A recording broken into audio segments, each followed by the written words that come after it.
Shalom Uvracha. At the beginning of Sefer Shemot, the Ramban writes in his introduction that Sefer Shemot is the book of redemption, Sefer HaGeolah. This is the book in which the Jewish people is born, like the pasuk in Exile says, Mildosayich b'yom huledes oisach. We're born out of Mitzrayim. It's a birth from Mitzrayim. And at the end of Sefer Shemot, at the end of this book, says the Ramban, we return to the elevation of the fathers, Avraham, Yitzchak, and Yaakov. Just like they were able to bring Hashem into the world, to reveal His presence to their surroundings, so too, at the end of Sefer Shemot, we, the Jewish people, have the merit of establishing the Mishkan, the tabernacle, where the presence of Hashem is upon us, upon the Jewish people. But Sefer Shemot doesn't begin from redemption. It begins, in fact, from exile. And we know that the exile is a part of the formation of the Jewish people. In Sefer Dvarim, the exile is called a Kur HaBarzel. It's called a furnace in which iron is fashioned, is formed. And without going through the furnace, then we wouldn't be able to have the redemption, to reach the birth. And the question is why? Why do we need to go through this exile in order to reach our status as the Jewish people? Why couldn't Hashem transform the family of Yaakov Avinu into the nation, the Jewish people, without going through this excruciating, painful process of exile and then redemption? Why is the exile necessary?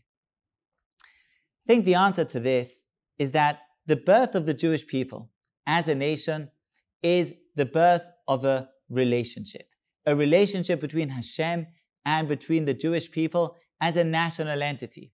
That relationship was already established on a personal level, on a family level, by the Avos, Avraham, Yitzchak, and Yaakov. But the Jewish people merited that relationship, that connection, on a national level. That's why HaKadosh Baruch Hu calls us Banim. We are children to Hashem. Banim atem laHashem Elokeichem.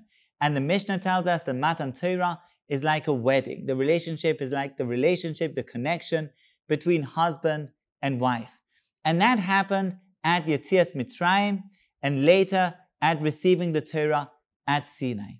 But relationships are only truly formed by a process of giving and receiving.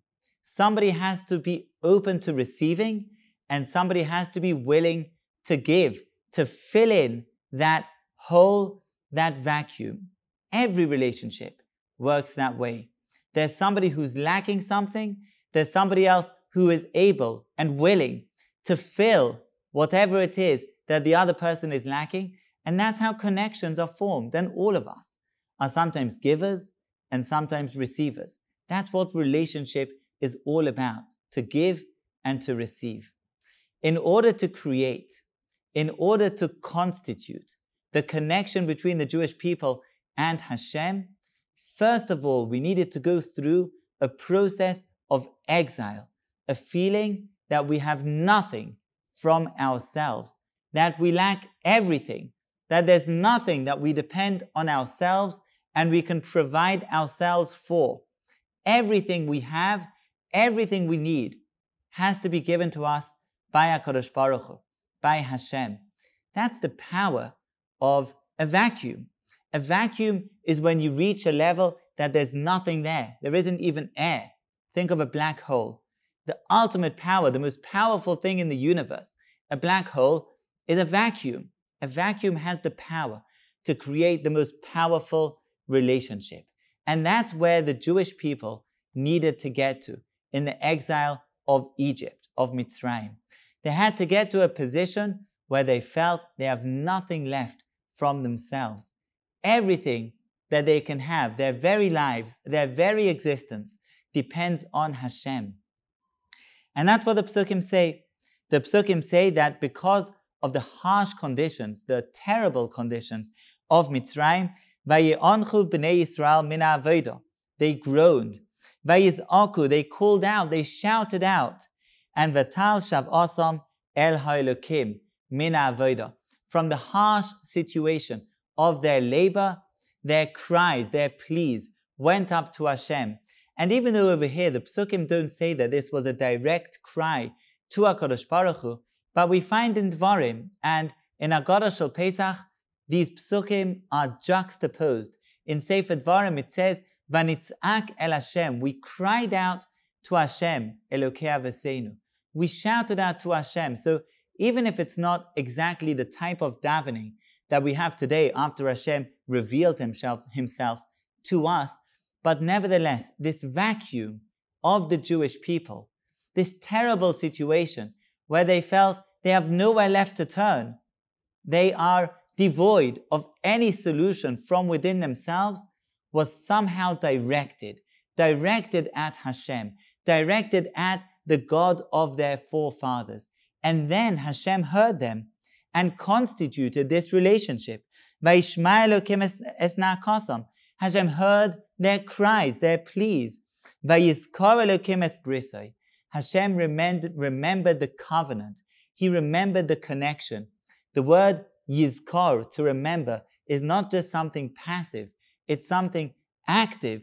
It's something that Hashem, as it were, activated that covenant, that connection with the forefathers and placed it, or he activated it vis-a-vis the Jewish people. And then, Vayar Elokim es bnei Israel, he saw us. He analyzed what it is that we need, what our condition is. Vayeda Elokim, and Hashem knew us. That connection was reignited. It was once again in place, not on a personal level, but on a national level. But for that connection to be born anew, first of all, we had to feel that we are lacking. We had to feel that we are missing, and we had to direct that void, that lack, towards HaKadosh Baruch Hu. And through that vacuum, we drew in, as it were, the relationship with HaKadosh Baruch Hu. We felt the lack, we felt the need, we turned to Hashem, and Hashem provided everything. Hashem provided our lives, our needs, and our relationship with Him, with HaKadosh Baruch Hu.